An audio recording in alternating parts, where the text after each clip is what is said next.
masuk kamar seorang wanita, seorang ibu-ibu. Ini yang saya sangat sedihkan. Ya. Termasuk yang dokter Tifa. Kenapa harus dikepung dengan cara-cara seperti penangkapan teroris? Kan dihubungi baik-baik bisa. Tiap hari Senin lapor. Bu, ini mau ada panggilan pemeriksaan dari sekian, bisa. Kan bisa. Tidak harus sudah standby dalam mobil, kemudian mobil ditempel dari belakang, tidak bisa mundur, mau keluar dari parkiran di basement, di sampingnya juga dipepet, tidak bisa keluar. Ya. Hal-hal seperti ini sebenarnya tidak perlu ditonjolkan lagi di tahun 2026. Mungkin kalau tahun 1945, 1944 masih boleh dilaksanakan, karena masih di bawah didikan Belanda dulu. Tapi saya rasa Belanda tidak mendidik seperti itu juga. Ya. Jadi saya sangat kecewa kelakuan oknum seperti Ibtu R ini perlu ditinjau kembali, dan saya ya R ada namanya dan itu dikenal kan. Hah? Ya nanti kalau disebutkan, nanti kalau saya diperiksa sama Pak Minal akan saya sebutkan. Coba?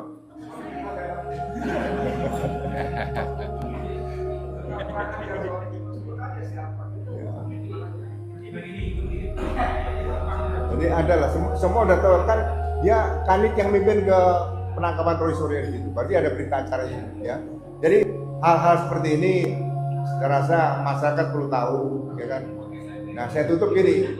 Di Amerika saja, kalau seorang polisi menangkap seorang tersangka, mendatangi rumahnya, kemudian mengambil HP istrinya, membaca HP istri tersangka, dipecat.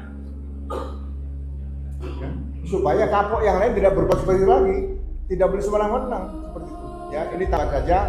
Ya, mudah-mudahan Polri yang saya cinta ini semakin hari akan semakin baik. Terima kasih.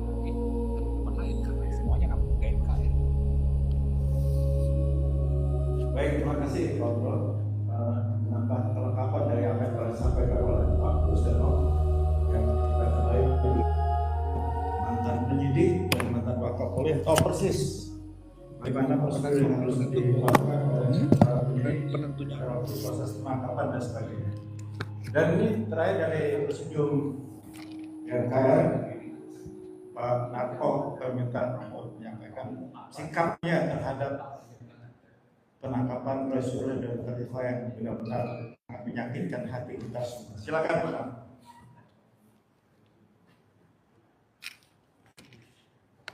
Assalamualaikum warahmatullahi wabarakatuh. Waalaikumsalam.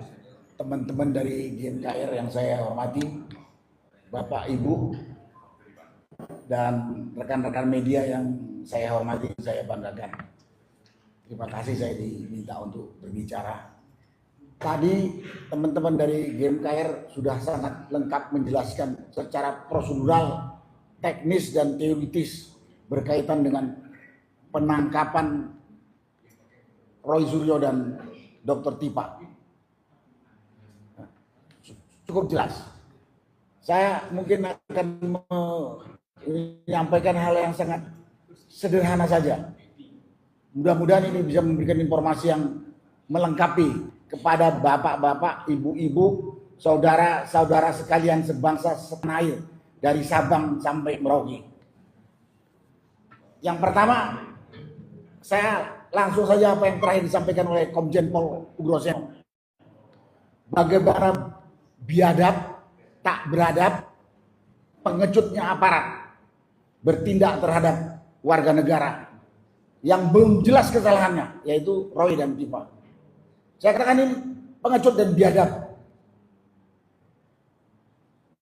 Selama ini Roy dan Tifa tersangka, wajib lapor, dan semua ketentuan ditetapkan oleh penyidik, tidak pernah ada yang dilanggar, tak pernah dilanggar, kecuali dia melanggar. Toto kemarin ditangkap, disergap seperti seorang kriminal berat. Tadi sudah dijelaskan oleh Komjen Ugro, sampai masuk kamar ganti celana panjang aja nggak boleh Roy. Bu Tifa, Dokter Tifa, ibu-ibu disergap seperti menyergap teroris. Ini saya sampaikan kepada Kapolri yang sekarang dikatakan sebagai Kapolri terbaik sepanjang masa. Yang ini nyampaikan Ketua Komisi 3 DPR kan, Habibur Rahman kan.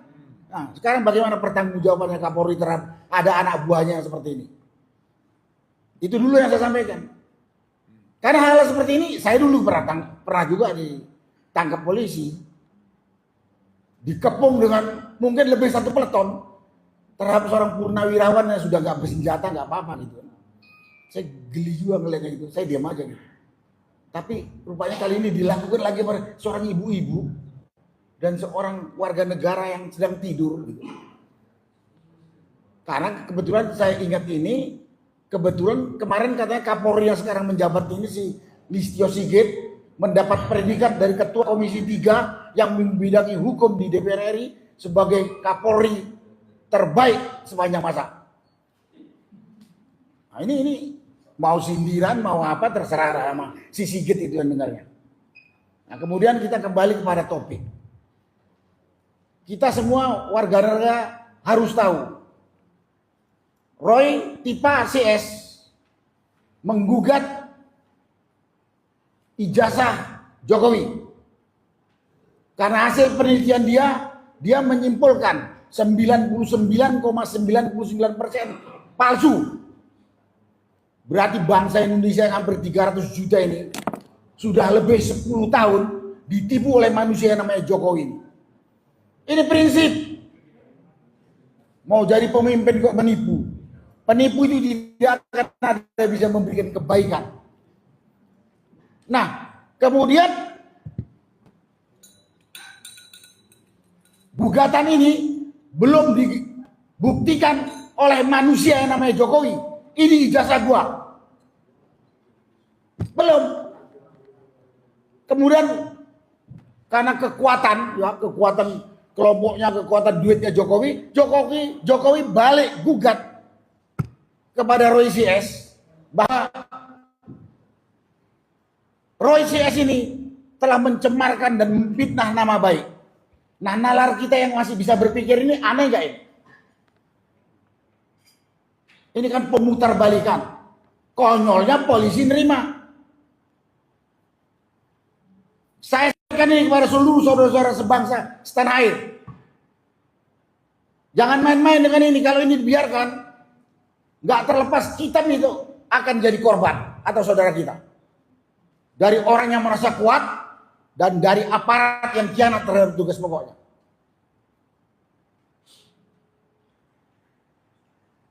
Ini aneh kan?